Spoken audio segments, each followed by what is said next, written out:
नमस्कार मित्रांनो, व्हिडिओ आवडला तर व्हिडिओला लाईक आणि चॅनलला सबस्क्राइब करायला विसरू नका। आज या व्हिडिओमध्ये शोभिता हिला नागा चैतन्याच्या नावाची हल्दी लागलेली आहे आणि पारंपरिक लुक हल्दीचा लुक व्हायरल होत आहे, त्याबद्दल जाणून घेऊया आजच्या व्हिडिओमध्ये। साऊथ सुपरस्टार नागा अर्जुनचा मुलगा नागा चैतन्य लवकरच अभिनेत्री शोभिता धुंद्रपाला सोबत लग्न करणार आहे। दोघांच्या लग्नाचे विधीही सुरू झालेले आहे। या दोघांचा हल्दी समारंभही संपन्न झालेला आहे। त्यांचे फोटो सध्या सोशल मीडियावर व्हायरल झालेले आहे।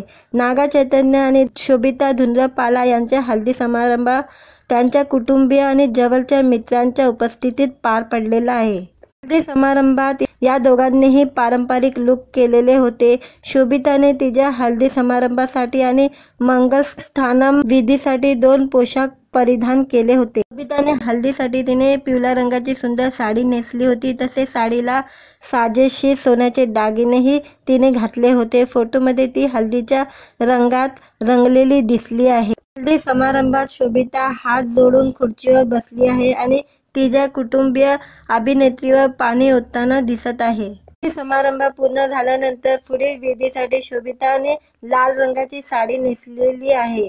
रंगाची साडी नेसून आली। फोटोमध्ये नागा चैतन्य पांढऱ्या कुर्त्यामध्ये दिसत आहेत, जो आपल्या भावी वधूकडे पाहत आहे। शोभिता धुंद्रपाला प्रसिद्ध बॉलिवूड अभिनेत्री आणि मॉडेल सुद्धा आहे। आता काही दिवसांनी साऊथ सुपरस्टार नागा अर्जुनच्या घरातली आता सून होणार आहे। दरम्यान नागा चैतन्य आणि शोभिता धुंद्रपाला 4 डिसेंबरला लग्नबंधनात अटकणार आहे। दोघांचे लग्न हैदराबाद मध्ये होणार आहे। व्हिडिओ आवडला तर व्हिडिओला लाईक आणि चॅनलला सबस्क्राइब करायला विसरू नका।